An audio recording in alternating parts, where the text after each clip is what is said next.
Welcome to Leading Iowa, Good Government in Iowa's Cities. Taking on a new job in city government isn't always easy. In any role, there's a lot to learn and a lot to do. Listen to what Iowa's leaders say was their biggest challenge when they took office. And we've got some good advice for anyone who's thinking about running for office or working for their city. That's coming up next. Then make sure you join Dubuque Mayor Brad Cavanagh and me, Dave Martin, for full episodes right here on Leading Iowa, Good Government in Iowa's Cities. Hi, I'm Karen Clemens. I am the city clerk in New Hampton, which is located in northeast Iowa. What got you involved in being city clerk? Actually, I moved back to New Hampton after living in Des Moines for a couple years, and it was literally an opening in the office, and I was hired, and I've been there ever since. So I've just evolved from, I was actually the meter reader for 4 years. Okay. I was the utility billing clerk, and then the deputy clerk, and then in 2018, I was promoted to city clerk. So you've had different jobs for the city throughout, but then when you got, the big job of city clerk, what surprised you the most? Prior to being clerk, I didn't have to handle employee situations. I was one of the employees. I see. But handling employee situations was a different task. Plus, living in a small community, everybody knows everyone. Right. And they think they know everything about everyone, but they don't. So the small town issues. From the perspective of being in government, though, what surprised you the most about the role of government and the job that you were doing? Well, it's been a learning process for 20 years.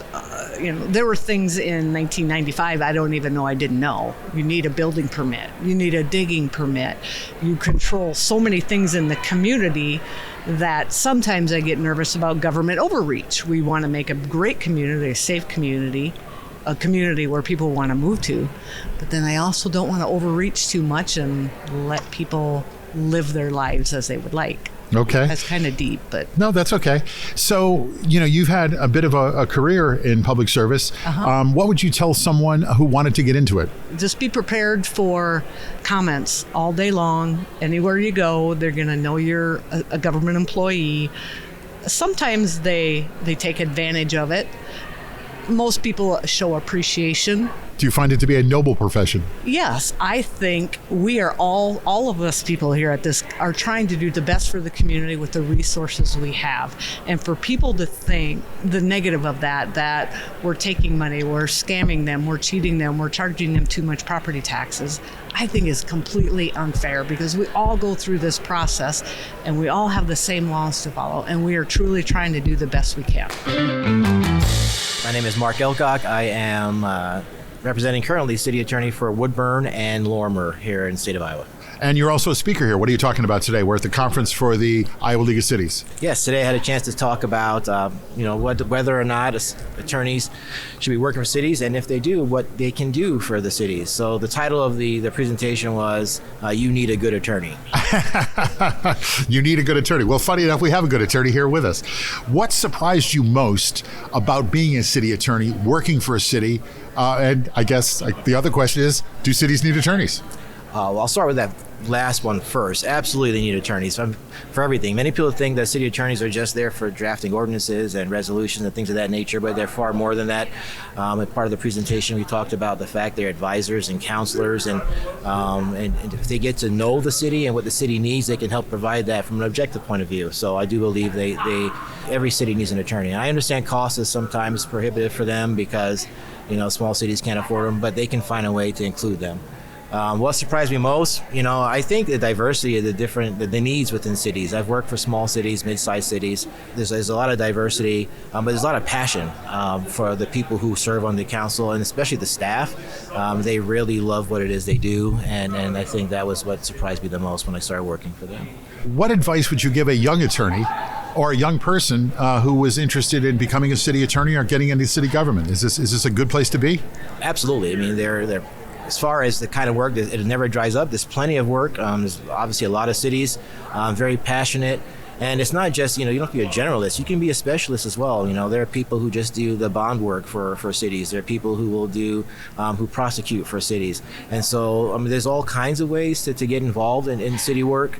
And I don't think it's going away. As far as advice, I would say, try to be a generalist first, learn a lot of different things, because cities generally need a lot. And the smaller to mid-sized cities can't afford to hire specialists to do the work. They look to the city attorney to do all of it. Their city attorney, whether you be on staff or you're a contract attorney.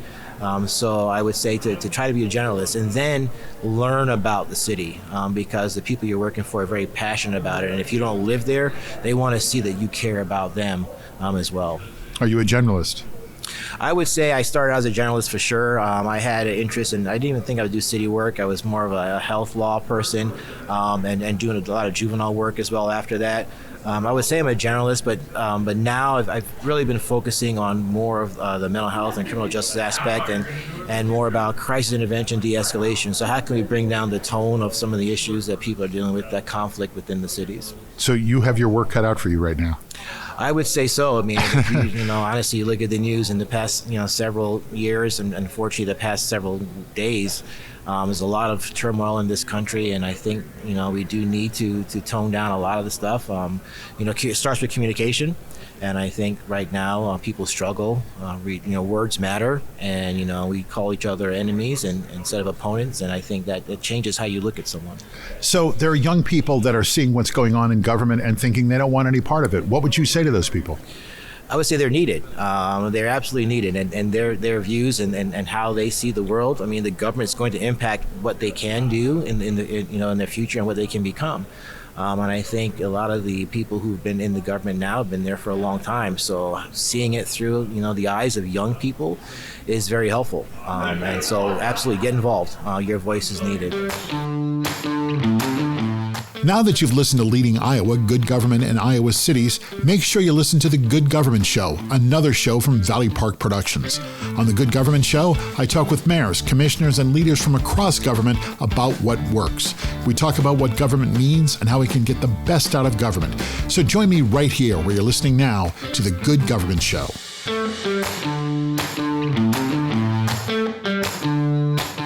That's our show. Thanks for listening. Join us again right here for the next episode of Leading Iowa, Good Government in Iowa Cities.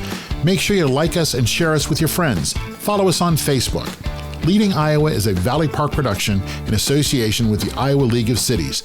The show is executive produced by Katie Wheeler and Brad Cavanagh for the Iowa League of Cities. Jim Ludlow, Dave Martin, that's me, and David Snyder are executive producers for Valley Park Productions. Our show is edited and produced by Jason Stershic.